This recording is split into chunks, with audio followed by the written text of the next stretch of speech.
And now, staying with this story, DD India's Sarah Coates and Amritpal Singh join us live from Tel Aviv with the latest. Let me start with you, Sarah. It's day 10 of the war. Describe to us the situation obtaining in Israel as we speak.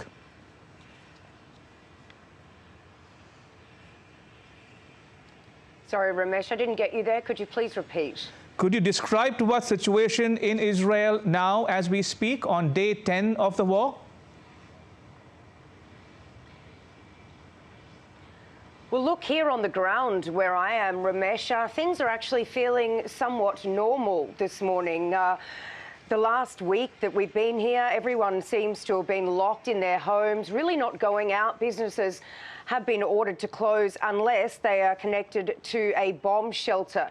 Look, and this morning is feeling, as I said, very, very different. Last night we did have a number of rocket attacks on Tel Aviv, some extremely loud explosions from these interceptions just in the sky behind me. But look, Tel Aviv is a very different place to other parts of Israel. We do know that down in the south, residents from Sderot have now all been evacuated ahead of this expected military incursion into the Gaza Strip, while residents in the north, on the northern border with Lebanon, are currently being evacuated from 28 towns and villages in around a 2-kilometre radius, given that we've seen increased hostilities on the border with Lebanon. Just yesterday, Hezbollah came out to claim that it fired 5 anti-tank guided missiles at Israeli posts in Israeli territory.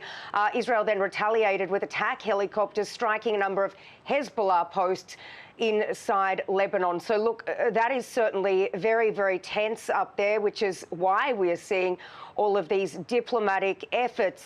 Secretary of State Blinken, he's just landed back in the country and will be set to meet with Prime Minister Benjamin Netanyahu very, very shortly, while the German Chancellor Olaf Scholz, he arrives here in Israel tomorrow. So look, this whirlwind of diplomacy, all of these diplomatic visits, this is due, of course, to the fact that there is widespread concern, Ramesh, that Hezbollah, which is a proxy backed by Iran, a very strong paramilitary group, that is the reason that that could get involved. And if Iran does get involved, that would be a very serious escalation and would really change the face of this war, potentially spreading it out into a far wider conflict. Sarah, the Israeli Foreign Ministry spokesperson Lior Hayat has just told us that there is no ceasefire in place in Gaza. He denied those reports. And two, he says the Rafah crossing remains shut, remains closed. But trucks, we are told, are lining up at the Rafah crossing between Egypt and Gaza to deliver aid to the besieged enclave. What more can you tell us about the situation inside Gaza? Well, look, it's certainly a very complex situation, but the situation inside the besieged enclave is certainly not good at all. Authorities there, health authorities, say that hospitals are literally on the brink of collapse. They say that thousands of people could die in the next couple of days if this crucial aid doesn't get through to the Strip. We're talking about fuel to pump generators for hospitals, water and food. It is an absolutely dire situation.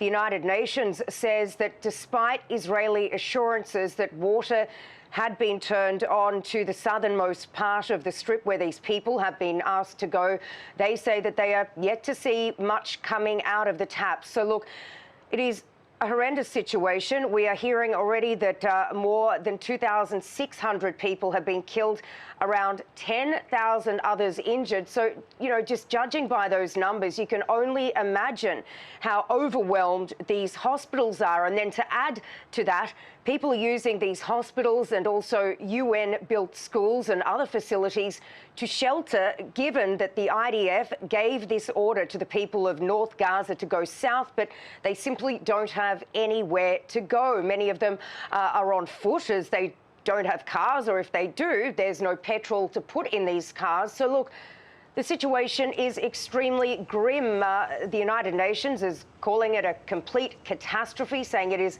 unprecedented and untenable. So look, really, if this aid doesn't make its way into the Gaza Strip very soon, it really could mean, as aid groups say, that thousands of people are at risk of death.